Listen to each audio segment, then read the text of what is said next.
આમ આદમી પાર્ટીના ગુજરાત અધ્યક્ષ ઈશુદાન ગઢવીની પ્રતિક્રિયા. પોલીસ ભરતીની પ્રક્રિયા અઘરી ચોક્કસ હોવી જોઈએ, પણ જીવલેણ તો નહીં જ, અને યુવાનો માટે યોગ્ય સુવિધા પૂરી પાડે તેવું ઈશુદાન ગઢવીએ પ્રતિક્રિયામાં મીડિયા સમક્ષ જણાવ્યું. Story report by Minaz Malik Dasada. જે રીતે ગુજરાત સરકાર અત્યારે પોલીસ ભરતીની જે જાહેરાત કરી છે અને લગભગ 12 થી 14 લાખ લોકો પોલીસ ભરતીમાં ફોર્મ ભર્યું છે, પરંતુ ફિઝિકલ એટલી બધી હાર્ડ કસોટી રાખી છે કે છેલ્લા 20 દિવસમાં 9 જેટલા ઉમેદવારો, જે આશાસ્પદ ઉમેદવારો હતા, એમના મોત નીપજ્યા છે.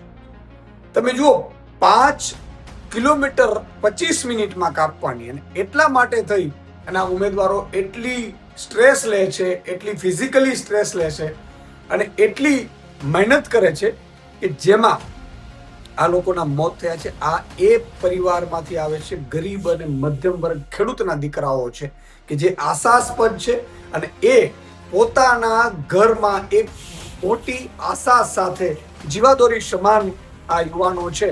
ત્યારે મારે ગુજરાત સરકારને કહેવું છે, ભાજપ સરકારને કહેવું છે કે તમે એટલી બધી હાર્ડ ફિઝિકલ ફિટનેસ કેમ રાખો છો? શું એ લોકોએ ત્યાં એમ્બ્યુલન્સની વ્યવસ્થા છે કે નહીં?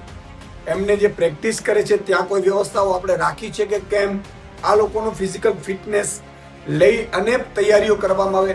આ તો તમારે મતલબ કાઢી નાખવા છે લિસ્ટમાંથી નામો, એટલા માટે તમે એટલી હાર્ડ કરી દો છો. ખરેખર ડોક્ટરે અપ્રૂવ છે કે નહીં? 5 કિલોમીટર 25 મિનિટમાં એ ખરેખર પ્રૂવ થયેલું છે, અપ્રૂવ છે કે એમને આપણે આ કસોટીઓ રાખીએ છીએ મોટા અધિકારીઓને કહેવાથી? અને આમાં કોણ જાય છે? કોન્સ્ટેબલોમાં સામાન્ય ગરીબ પરિવારના મધ્યમ વર્ગના દીકરાઓ જાય છે. કોઈ મોટા નેતા, મોટા અધિકારીના દીકરા જતા નથી. એટલે આના માટે ભાજપ સરકારને પણ મારી વિનંતી છે કે તમે હજી આને રિવાઇઝ કરો, ચેક કરો શું સ્થિતિ થઈ શકે અને એના માટે શું વ્યવસ્થાઓ થઈ શકે. માની લો કે જે ફિટનેસ માટે આવે છે, પ્રેક્ટિસ કરે છે, એના માટે પૂરતી વ્યવસ્થા પણ એવી કરવામાં આવે કે જેથી કરીને કદાચ એમને કઈ તકલીફ પડે તો તુરંત એની સારવાર પણ થઈ શકે.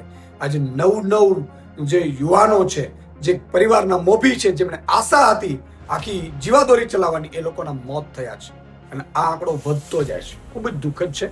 હું તમામ ઉમેદવારોને પણ વિનંતી કરું છું કે આમ આદમી પાર્ટી તમારી સાથે છે દરેક ક્ષણમાં.